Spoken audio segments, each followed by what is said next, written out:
Bismillahirrahmanirrahim. Assalamualaikum warahmatullahi wabarakatuh. Jadi hari ini kita akan belajar bahasa Melayu berkenaan kata perintah. Okey, baik. Dalam buku teks awak, kata perintah ada dekat dua muka surat. Yang pertama muka surat 55 dan yang kedua muka surat 70. Okey, awak boleh bersedia dengan dua muka surat ni. Bilik awal-awal ya. Okey. Apa yang dimaksudkan dengan kata perintah? Apa tujuan dia? Tujuan kata perintah adalah untuk bertindak balas terhadap perintah, arahan, larangan dan sebagainya. Contoh kata perintah, sila, jemput, tolong, jangan, usah. Banyak lagi contoh kata perintah. Okey.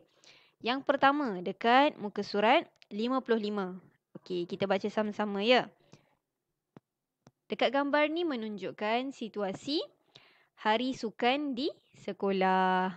Ada cikgu datang untuk melihat, untuk memantau murid-murid bermain. Jadi ada seorang murid ni dia cakap, "Sila duduk di sini, cikgu." Yang kedua, ada seorang murid dia nak jemput kawan dia minum air. Jadi dia sebut apa? Jemput minum air ini. Jemput digunakan dalam kata perintah. Yang ketiga, ada dua situasi murid-murid bermain dalam padang. Yang pertama, disebut apa? Jangan biarkan dia terlepas. Ni kalau awak main bola ke, ataupun kalau awak main permainan apa-apalah kan. Awak ada musuh awak kan dekat sebelah. Jadi, awak sebut apa? Jangan biarkan dia terlepas. Yang sama juga, tolong kawal pemain itu. Biasalah kita main dalam permainan ataupun sukan. Okey.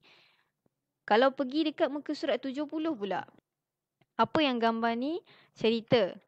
Situasi dalam gambar ni adalah berkenaan hari bomba dekat sekolah kan. Simulasi untuk menceritakan ataupun apa yang perlu dibuat ketika kebakaran, jika berlaku kebakaran di sekolah.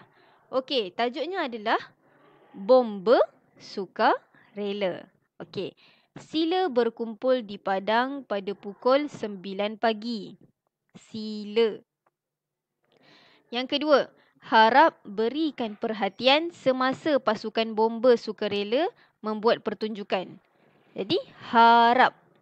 Yang ketiga, jangan sentuh api itu. Perkataan jangan. Perkataan jangan adalah kata perintah. Dan yang keempat, tolong bawa alat pemadam api itu ke sana. Tolong. Jadi dekat muka surat 70 ni ada 4 contoh kata perintah. Sila, harap, jangan, tolong. Okey, kita akan pergi satu persatu. Ada beberapa jenis kata perintah. Yang pertama, ayat larangan. Yang kedua, ayat permintaan. Dan yang ketiga adalah ayat silaan. Contoh kata perintah ayat larangan adalah jangan, usah. Contoh kata perintah untuk ayat permintaan adalah tolong, minta, harap. Dan contoh untuk kata perintah ayat silaan adalah sila, jemput. Okey, kita pergi satu persatu. Ayat larangan adalah ayat untuk menegah daripada melakukan sesuatu perkara. Contoh ayat, jangan pergi ke kawasan yang bahaya itu. Perkataan jangan digunakan untuk ayat larangan. Seterusnya, ayat permintaan. Ayat permintaan adalah ayat untuk kita memohon sesuatu. Kita nak minta kepada seseorang. Contohnya, tolong ambilkan beg ibu di bilik. Itu contoh ayat permintaan.